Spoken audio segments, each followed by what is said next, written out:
नमस्कार। 2024 की राजनीतिक गोलबंदी में श्रीमान मैं आपका स्वागत करता हूं।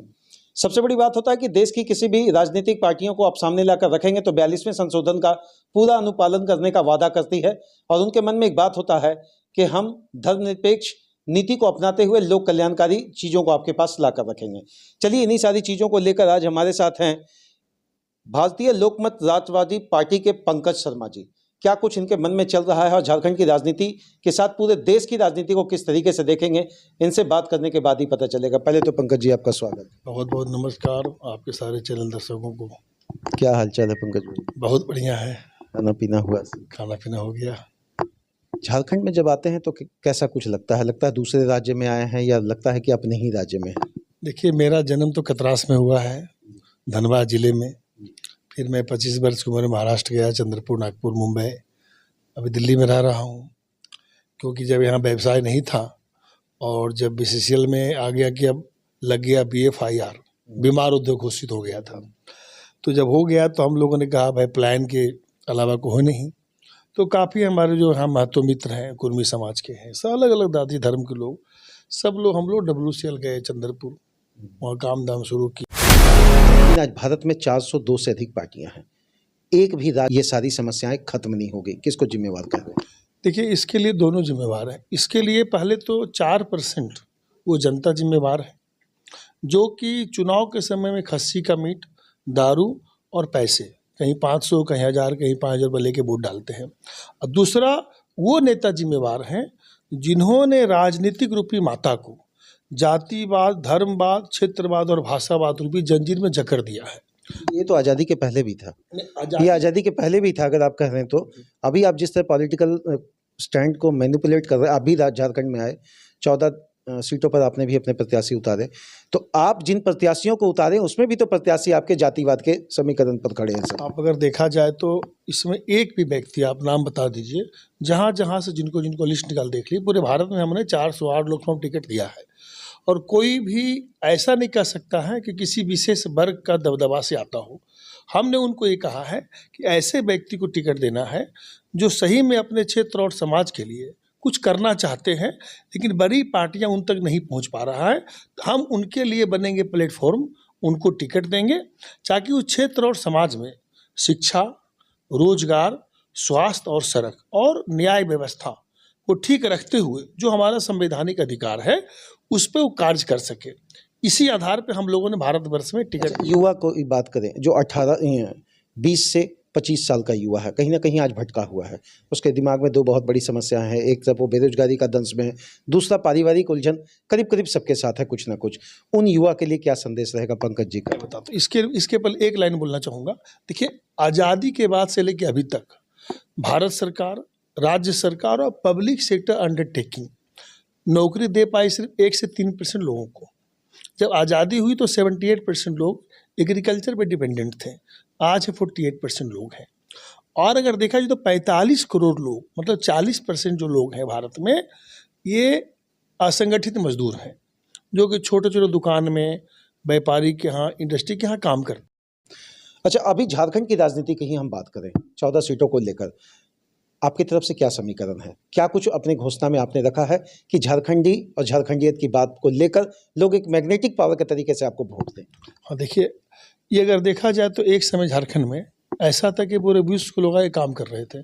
आज पिछले 20 वर्षों से देखा जाए तो पलायन काफ़ी तेजी से हो रहा है। तो हमने कहा है कि झारखंड में अगर लोगों को रोजगार देना है तो food processing unit, small scale industries और IT हब और एयरपोर्ट की फास्ट कनेक्टिविटी, 4-5 चीज़ों पे हमारी पार्टी ने अपने घोषणा पत्र में हर जिला में, हर लोकसभा में दिया है।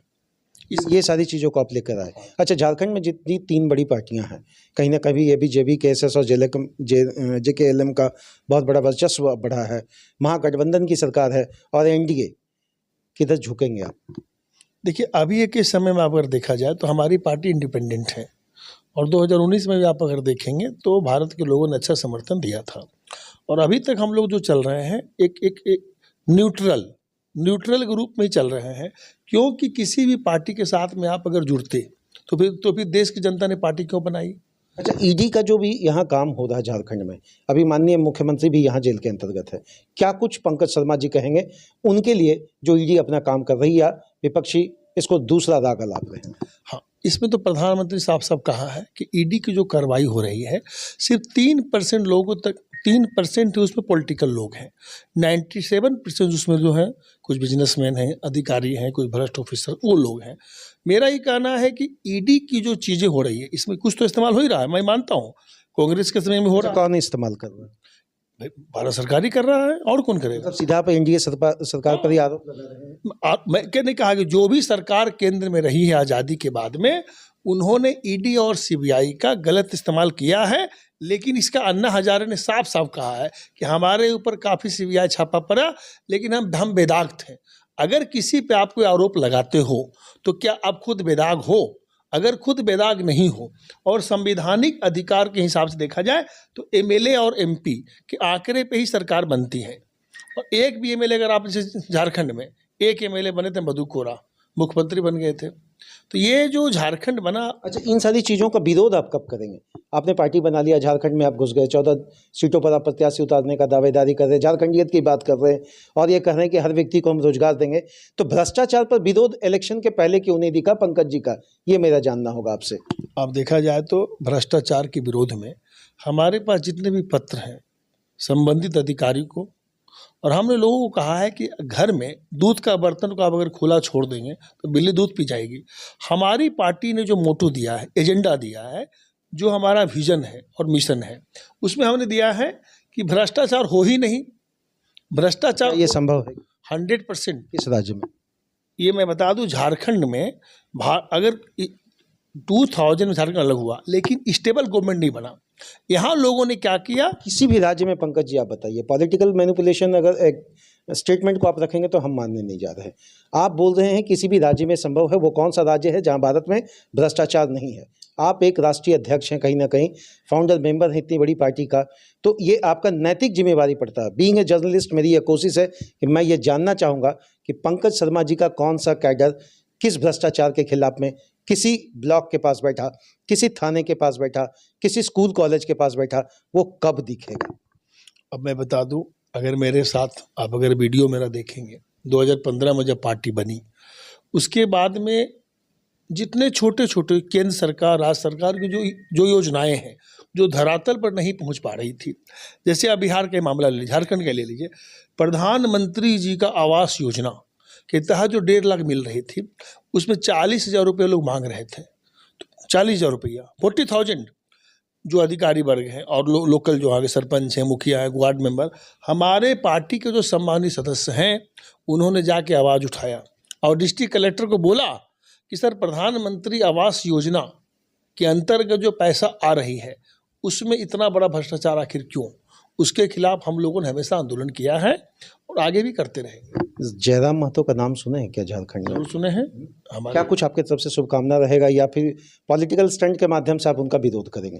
देखिए, मेरा कहना है ये ज़माना है ग्लोबलाइजेशंस का, तो इस ग्लोबल मार्केट से झारखंड को जुड़ने दें, क्योंकि ऐसे नेता का 1969 से मैं देख रहा हूँ। महाराष्ट्र में भी आए थे, नुंगी पुंगी नहीं चलेगा, फिर आए राज ठाकरे जी आए। ये लोग क्या करते हैं, सिर्फ अपने आप को स्थापित करने की बात करते हैं। स्थापित इतना बड़ा थे कि जब इनको लगा था कि हमारा नामांकन रद्द हो जाएगा, मान के चलिए, तो क्या महतो परिवार में या झारखंड खतियानी परिवार में ऐसा कोई व्यक्ति नहीं था जिनका नामांकन वो करा सकते थे? नामांकन किसका कराया? अपनी बहन का कराया, अपनी बहन का कराया। ऐसे नेता मुलायम सिंह यादव, लालू प्रसाद यादव, अरविंद केजरीवाल, हर व्यक्ति ने जो भी जातिवाद, धर्मवाद, क्षेत्रवाद, भाषावाद की बात करेगा, भारतीय लोकमत राष्ट्रवादी पार्टी खुलकर उसका विरोध करेगी, क्योंकि इससे भारत विश्व गुरु नहीं बन सकता है। क्योंकि जब देश गुलाम बना, पूरा राज्य गुलाम बना, और इनके पास गवर्नमेंट के पास नौकरी कितना है? 3% है। हम बात करते हैं निवेशक की।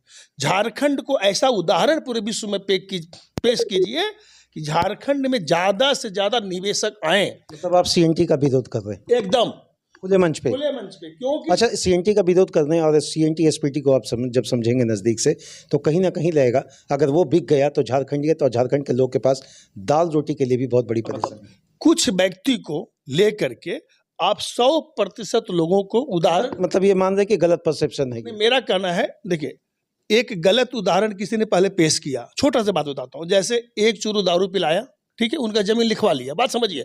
वो कुछ लोग हैं जिन्होंने अलग अलग राज्य को बदनाम किया है, लेकिन सभी लोगों का ऐसा परसेप्शन बनाना गलत है। ऐसे सभी लोग नहीं है। ये माने कि पंकज जी कहना चाहते हैं कि सीएनटी वाले चीजों को संशोधन करके निवेश को बढ़ाओ। निवेश को बढ़ाना चाहिए मेरे हिसाब से। आज हमारे कितने आदिवासी भाई ऐसे हैं जो अपने बच्चे को अच्छे जगह पढ़ाना चाहते हैं, इंडिया के बाहर बेटी का शादी करना चाहते हैं, अब जमीन बेच नहीं पा रहे हैं। ये हम चाहते हैं कि पुरानी व्यवस्था से अब हम नई व्यवस्था में जाना चाहते हैं और झारखंड को विश्व के मुख्य धारा से जोड़ना चाहते हैं, क्योंकि सबसे बड़ा देखा जाए तो 50 लाख ऐसे लोग हैं झारखंड की धरती पर जो हजारों साल से रह रहे हैं, उनका जमीन नहीं है, मकान नहीं है। अब वो खतियान बेचारे कहाँ से लाएंगे, कहाँ से लाएंगे खतियान? बताइए। क्या वो झारखंडी हैं? 100% झारखंडी है। ये आप कैसे आइडेंटिफाई करके डिफाइन करेंगे कि वो झारखंडी है? अगर आप यहाँ पे पढ़ लिख लिए तो अपने आप को झारखंडी कर देंगे, तो कल महाराष्ट्र में पढ़ लिख लिए तो क्या आप महाराष्ट्रियन कहलाएंगे? अब बताता हूँ, महाराष्ट्र में हमारे, मैं बता देता हूँ ना, 10,000 ऐसे महतो भाई हैं जिनके बच्चे का जन्म हुआ महाराष्ट्र में और महाराष्ट्र में उनको नौकरी मिला। छत्तीसगढ़ चले जाइए, उसके बाद रघुवर दास की आप देख लीजिए, रघुवर दास का जन्म कहाँ हुआ था? छत्तीसगढ़ में हुआ। आप किसी भी राज्य में जाइए, गुजरात में चले जाइए, और ये बात करते हैं ये कंपनी यहाँ है, यहाँ नहीं है। मेरा ही कहना है, तमिलनाडु चले जाइए, वहाँ नेवल लिग्नाइट है। तेलंगाना जाइए, वहाँ सिगरेटी कोयलरी है, उसमें भी सेंट्रल गवर्नमेंट शेयर है। पब्लिक सेक्टर अंडरटेकिंग और सेंट्रल गवर्नमेंट की कंपनी हर राज्य में है। एक देश होगा तो हमारा पहले ही देखना है राष्ट्र हमारा मजबूत कैसे हो। हम अपने बच्चे को ये कहना चाहते हैं कि आप अपने अंदर ऐसी क्वालिटी पैदा कीजिए कि गवर्नमेंट खुद आपको बुलाएगी। हम देंगे न्याय, हम देंगे व्यवस्था, आपकी जो शैक्षणिक व्यवस्था, स्कूल की व्यवस्था है, उसे हम ठीक करें। रिजर्वेशन को मानते हैं क्या? नहीं, हमारा एकदम एक आर्थिक, रिजर्वेशन को मानते हैं? हमने कहा आर्थिक आरक्षण। आर्थिक रिजर्वेशन की आप बात लाकर पंकज जी, ये कैसे पॉसिबल है कि एक व्यक्ति दबा हुआ है, 1947 से 2024 का सफर वो पूरा कर लिया, आप उसको आर्थिक रिजर्वेशन की बात कर रहे हैं, लेकिन उसमें एक घर में 2 लड़का, वो बहुत अच्छे से पढ़ लिख के एक आगे निकल गया, एक पीछे रह गया। अब आप कैसे इसको डिफाइन? बस मैं छोड़ रहा बात हूँ। चलो 100 परिवार गरीब है, ठीक है, 3 परिवार है उसमें शेड्यूल कास्ट है, शेड्यूल ट्राइब है, उनको सेंट्रल गवर्नमेंट में नौकरी मिल गया, ठीक, फिर उनके बच्चे को भी मिला आरक्षण, उनके बच्चे को भी मिला, उनके बच्चे को मिला। लेकिन ये जो 97 लोग हैं ये तो पिछड़ गए। 97 लोग शेड्यूल ट्राइब थे, 100 लोग थे, मान के चलिए 100 लोग शेड्यूल कास्ट थे, 100 लोग ओबीसी थे, लेकिन इनके ही बच्चे, इनके बच्चे, इनके बच्चे। हमने ये कहा है, एक बार आप मुख्य धारा से जुड़ गए, आप IAS ऑफिसर बन गए, फिर आपके बच्चे को आरक्षण नहीं हम देंगे। हम किनको देंगे? ये एक स्ट्रांग पॉइंट है, बिल्कुल ये एक स्ट्रांग पॉइंट आपका हम मानते हैं। अच्छा, दूसरा, क्या कुछ होना चाहिए था झारखंड में, किस तरीके से ये विकास करें? हाँ देखिए, झारखंड, उत्तराखंड और छत्तीसगढ़ तीनों एक ही दिन बना, एक ही साल बना, एक ही महीना बना। लेकिन छत्तीसगढ़ देख लीजिए, जहाँ 2-2 हाथ गड्ढे थे, वो क्या स्थिति है। पूरे विश्व के निवेशक वहाँ आए, सारे इंडस्ट्री आए, क्योंकि छत्तीसगढ़ की क्षमता है, छत्तीसगढ़ सबसे बढ़िया। मेरा ही कहना था कि छत्तीसगढ़ के लोग ये मान गए हैं कि हमारा जब जन्म होता है तो मेरे माता पिता बोलता है हमारा बच्चा दुनिया में आया, और जब जाते हैं तो बोलते हैं कि हमारे पिता इस दुनिया से चले गए। आप 9 महीना जब पेट के अंदर थे तो अभित्री थे, आप जब पेट के बाहर आ गए तो आप दुनिया के लिए बने हैं। तो हम झारखंड के युवा वर्ग के लोग कहना चाहता हूँ, ये लोग आपको सिर्फ गुमराह करेंगे, बरगलाएंगे। जब आप 40-45 साल के हो जाएंगे, आपको जब बेटी का शादी करना होगा, ऐसे व्यक्ति से कुछ मदद मांगने आप जाएंगे, बोले अरे आप तो उसके साथ थे भाई। इतनी बड़ी भीड़ क्यों है इनके पीछे? इनके, अब बताता हूँ, इनके पीछे एक चीज़ छोड़ के बताता हूँ। गलत चीज़, जैसे मान ले किसी रोड पे किसी ने शौच कर दिया, ठीक है, वहाँ परफ्यूम मारिए तो परफ्यूम का जो सुगंध आपको नहीं आएगा, लेकिन दुर्गंध आएगा। मतलब गलत चीज़ जो होता है मन को खींचता है, और सही चीज़ पाने के लिए तपस्या लेना पड़ता है। लेकिन पंकज भाई, दबे स्वर नहीं खुले स्वर में आप कह रहे हैं कि जयराम महतो का विरोध करो, दूसरी पार्टियों को सामने लाओ। हमारा एक ही कहना है, जिस पार्टी को सामने आप लाएंगे जिससे झारखंड का विकास दिखे। मैं कह रहा हूँ, जाति धर्म क्षेत्र भाषा के खिलाफ में ही भारतीय लोक राष्ट्रवादी का निर्माण हुआ है। और आप देखेंगे आज हमारे जो 5 लाख जो सदस्य हैं झारखंड में, ये 2024 के दिसंबर में जो विधानसभा चुनाव होगा, ये पासा पलटेंगे।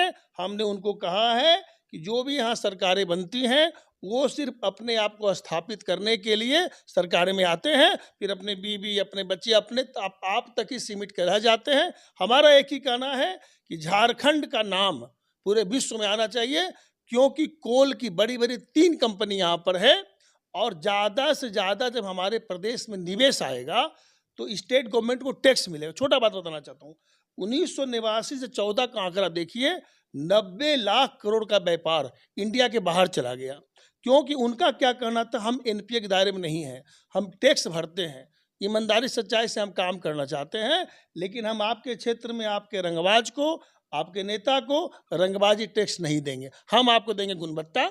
सैलरी आप लीजिए, 25,000 लीजिए, 30,000 लीजिए, 50,000 लीजिए। रोजगार डेवलप करना, रोजगार कैसे ज़्यादा से ज़्यादा डेवलप हो और झारखंड विश्व के बाजार से जुड़े, झारखंड मुख्य धारा से जुड़े, हम हर युवा को कहना चाहते हैं। ऐसे जो भी नेता रहे, अरविंद केजरीवाल हों या हमारे राज ठाकरे जी हों, राज ठाकरे जी का हर मीटिंग में भीड़ तो बहुत हुआ, लेकिन जब विश्वव्यापी सोच की बात आई, राष्ट्र की बात आई, तो हर आदमी एक राष्ट्रीय सोच और विश्व सोच के पार्टी से जुड़ा है। चलिए, बहुत बहुत धन्यवाद पंकज जी। जिस तरीके से इन्होंने अपनी बात को रखा है, इसमें 2 बात निचोड़कर सामने आता है। स्पेक्ट्रम बड़ा करें, स्पेक्ट्रम बड़ा करें, और वापस चुनें कि जितना ज़्यादा झारखंड में आएगा, कहीं ना कहीं एक बेरोजगारी का जो दंश करीब करीब 90% झारखंड झेल रहा है, उससे बाहर निकल पाएगा। दूसरा, जो एक अंतिम प्रश्न के साथ हम लोग वाइंड अप करेंगे, वो ये जानना चाहेंगे पंकज जी, शुद्ध मन से, खुले मन से, हम जानते हैं चूंकि एक राष्ट्रीय पार्टी के आप अध्यक्ष हैं, तो जानना चाहेंगे, खर्च पानी करेंगे क्या राजनीति में? हमारे यहाँ एक नोट और एक वोट। हमने कहा है कि 1952 से 89 तक जो चुनाव हुआ वो जनता लड़ रही थी, और जनता ही नेता को 10 रुपया, उस समय तो 8 आना 4 आना चलता था, अभी हम लोगों को जनता, हमारे प्रत्याशियों को 10 रुपया 20 रुपया। हमने कहा कि वो व्यक्ति एक रात खिला रहा है, एक रात पैसा दे रहा है, लेकिन हमारी जो व्यवस्था है, हमारा जो विजन और मिशन है, हम आपको 75 वर्ष तक का व्यवस्था करना चाहते हैं। वो व्यवस्था लेके हम आप आए हैं, हम आपके बीच में। इसीलिए भारतीय लोक राष्ट्रवादी पार्टी के जो हमारे प्रत्याशी खड़े हुए हैं, खास करके धनबाद लोकसभा से जो खड़े हुए हैं, श्रीमती आनंदिता दास, हमारा चुनाव चिन्ह है माइक, और गिरिडीह लोकसभा में जो चुनाव चिन्ह दिया है, वहाँ दिया है मोतियों का हार, वहाँ है पप्पू कुमार निषाद, क्योंकि इलेक्शन कमीशन ऑफ इंडिया का अपना एक रूल रेगुलेशन से उनका एक सिस्टम है, एक परसेंटेज वोट होता है। तो हम सभी को कहना चाहते हैं, एक मौका भारतीय लोक राष्ट्रवादी पार्टी को दीजिए, क्योंकि लोकमत का मतलब हुआ एक मत, लोक का मत, राष्ट्रवादी मतलब हम सभी लोग राष्ट्रवादी हैं। और झारखंड तभी बनेगा जब ऐसा बगीचा बनिए जहाँ हर तरह के फूल हों, हर तरह के फूल का सुगंध हो। ऐसा बना देंगे बाहरी भीतरी, इससे क्या होगा, निवेशक आना बंद हो जाएगा, लेकिन गवर्नमेंट आपको सिर्फ 2% नौकरी ही दे पाएगी। ऐसे व्यक्ति अपने आप को सिर्फ स्थापित करेंगे, एमएलए बनेंगे, एमपी बनेंगे, मंत्री बनेंगे, अपना घर बनेंगे, आपके लिए कभी कुछ नहीं कर सकते हैं। लालू प्रसाद जी का भी हमने 1990 में कहा था, जब मैं 16-17 साल का था, मैंने कहा देखो आज ये बात कर रहा भूरा बाल साफ करने की, आज ये बात कर रहा परवल को भूंज के खाने के लिए, आज उनके साथ खड़े हैं सब। नहीं, आज हमने उनको कहा था कि देखिए अंतिम में जब समय आएगा तो अपने बेटी को लाएंगे, अपने बेटे को लाएंगे। अरविंद केजरीवाल को देख लीजिए, 2017 में जब चुनाव था तो मैसेज को उन्होंने इनकम टैक्स कमिश्नर थी, उनको रिजाइन करा दिया। दिल्ली में क्या क्या बच्चों कसम खाते राजनीतिक में नहीं आएंगे, आपके अदालत में उन्होंने कहा था नहीं आना है। बहुत बड़ा चीज उन्होंने कहा, हर बात को बोलते थे कि आपके ऊपर अगर कोई आरोप लगता है तो जांच होगा कैसे, इसीलिए आप इस्तीफा दीजिए। क्यों नहीं आप इस्तीफा दे दिए? आपके ऊपर आरोप लगा ईडी का। भाजपाई हैं क्या आप? नहीं, मिजाज तो वही। हमारी पार्टी राष्ट्रवादी है। आप जिन लोगों का नाम ले रहे हैं, जिनका विरोध कर रहे हैं, वही भाजपा उन लोगों का विरोध करती है। तो जिस तरीके से आप बात रख रहे हैं, पंकज जी का सोच क्या भाजपा के साथ मिल रहा है? मैंने कहा ना कि हमारी पार्टी जो है किसी को खलनायक साबित करके नायक नहीं बनना चाहती है। हमारा पार्टी एक ही कहने का चाहती है कि जो अतीत में हुआ वो आपका बैकग्राउंड है, वो आपका वर्तमान है। अभी जो आप करेंगे आने वाला समय में उसी का आपको भुगतना पड़ेगा। ऐसा कोई काम ना करें कि किसी व्यक्ति के साथ में हमें मिलते समय चेहरा छुपाना पड़े। नहीं, हम झारखंडी हैं, झारखंड हमारा वजूद है, झारखंड हमारा जमीन है, धरातल है, कतरास के हैं, और हमारा शुरू से हमारे लोग यहाँ पे रहे हैं। लेकिन मेरे पिताजी स्वर्गीय जवाहरलाल शर्मा मजदूर नेता रहे, और हमारे यहाँ सभी जाति सभी धर्म के लोग आते हैं कुछ काम कराने के लिए कि राष्ट्रीय अध्यक्ष हमें लेटर लिखिए। हम लोग उनको न्याय दिलाते हैं, उनको व्यवस्था देते हैं, कोशिश करते हैं कि उनको हम कैसे स्थापित करें। ये हमारा लक्ष्य है।